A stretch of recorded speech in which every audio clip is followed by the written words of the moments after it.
أعوذ بالله من الشيطان الرجيم بسم الله الرحمن الرحيم الحمد لله رب العالمين والصلاة والسلام على أشرف المخلوقين وعلى آله وصحبه أجمعين أما بعد പ്രിയമുള്ള സഹോദര സഹോദരിമാരെ, ഇന്നത്തെ വീഡിയോയിൽ സംസാരിക്കുന്ന വിഷയം നമ്മുടെ ദോഷങ്ങൾ പുറത്തു കിട്ടാൻ വേണ്ടി നബി സല്ലല്ലാഹു അലൈഹി വസല്ലമ തങ്ങൾ പഠിപ്പിച്ചു തന്നതായ ചെറിയൊരു ദിക്റിനെ കുറിച്ചാണ്.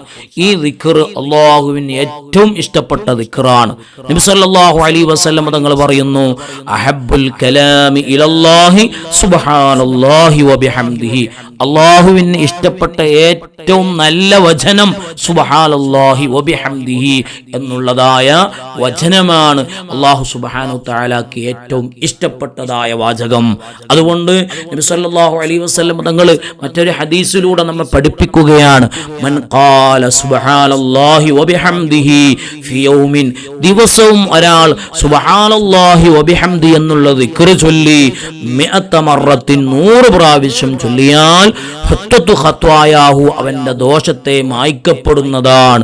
വഇൻ കാനത് മിസ്ല ദബദിൽ ബഹരി, ആ ദോഷത്തിന്റെ വലിപ്പം സമുദ്ര തിരമാലയോളമാണെങ്കിലും ശരി, ആ ദോഷങ്ങളൊക്കെ അല്ലാഹു സുബ്ഹാനഹു തആല ഈ ദിക്ർ ചൊല്ലിയതായ വ്യക്തിക്ക് മായ്ച്ചു കൊടുക്കുന്നതാണ്. ഒന്ന് ആലോചിച്ച് നോക്കൂ, സുബ്ഹാനല്ലാഹി വബിഹംദിഹി എന്ന ദിക്ർ ചൊല്ലാൻ ദിവസത്തിൽ നമുക്ക് എത്ര സമയമെടുക്കും? ചെറിയ ദിക്റാൻ സുബ്ഹാനല്ലാഹി വബിഹംദിഹി 5 മിനിറ്റ് കൊണ്ട് 100 പ്രാവശ്യം ചൊല്ലിത്തീർക്കാൻ പറ്റും. കൂടിപ്പോയാൽ 10 മിനിറ്റ്. അല്ലാഹു സുബ്ഹാനഹു തആല ഉപയോഗിക്കാൻ, ജീവിതത്തിൽ കൊണ്ടുവരാൻ നമുക്ക് തൗഫീഖ് നൽകി അനുഗ്രഹിക്കട്ടെ. നമ്മളൊന്ന് ആലോചിച്ച് നോക്കൂ, നമ്മുടെ ഹൃദയത്തിൽ ദോഷത്തിന്റെ കറകൾ എത്രയുണ്ട്, എത്ര ദോഷം ചെയ്തവരാണ് നമ്മൾ.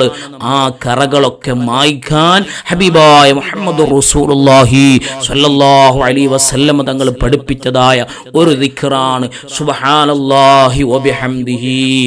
മറ്റൊരു ഹദീസിൽ കാണാം, കലിമത്താനി ഖഫീഫത്താനി അലൽ ലിസാൻ തഖീലത്താനി ഫിൽ മീസാൻ, നാവിൽ ചൊല്ലാൻ പ്രയാസമില്ലാത്തതായ 2 ദിക്റുകൾ, 2 കലിമത്തുകൾ. തഖീലത്താനി ഫിൽ മീസാൻ, മീസാൻ തുലാസിൽ തൂങ്ങുന്നതായ 2 കലിമത്തുകൾ, 2 വാചകങ്ങൾ. ഹബീബത്താനി ഇലർ റഹ്മാൻ, റഹ്മാനായ അല്ലാഹുവിന് ഏറ്റവും ഇഷ്ടപ്പെട്ടതായ 2 വാചകങ്ങൾ. സുബ്ഹാനല്ലാഹി വബിഹംദിഹി സുബ്ഹാനല്ലാഹിൽ അലീം. ഈ ദിക്റാൻ അതുകൊണ്ട് നമ്മുടെ ജീവിതത്തിൽ നമ്മൾ നിത്യമാക്കണം. എന്ത് പറയാൻ നിത്യമാക്കണം? സുബ്ഹാനല്ലാഹി വബിഹംദിഹി സുബ്ഹാനല്ലാഹിൽ അലീം വബിഹംദിഹി അസ്തഗ്ഫിറുല്ലാഹ്. ഈ ദിക്ർ എല്ലാം ഒരുമിച്ച് കൂടിയതായ ഒരു ദിക്റാണ്. അതുകൊണ്ട് ഈ ദിക്ർ സുബ്ഹാനല്ലാഹി വബിഹംദിഹി സുബ്ഹാനല്ലാഹിൽ അലീം വബിഹംദിഹി അസ്തഗ്ഫിറുല്ലാഹ് രാവിലെയും വൈകുന്നേരവും നമ്മൾ എപ്പോഴും ചൊല്ലാൻ ഇൻഷാ അല്ലാഹ് നിത്യമാക്കി ചൊല്ലാൻ അല്ലാഹു സുബ്ഹാനഹു തആല നമുക്ക് തൗഫീഖ് നൽകി അനുഗ്രഹിക്കട്ടെ. ആമീൻ യാ റബ്ബൽ ആലമീൻ.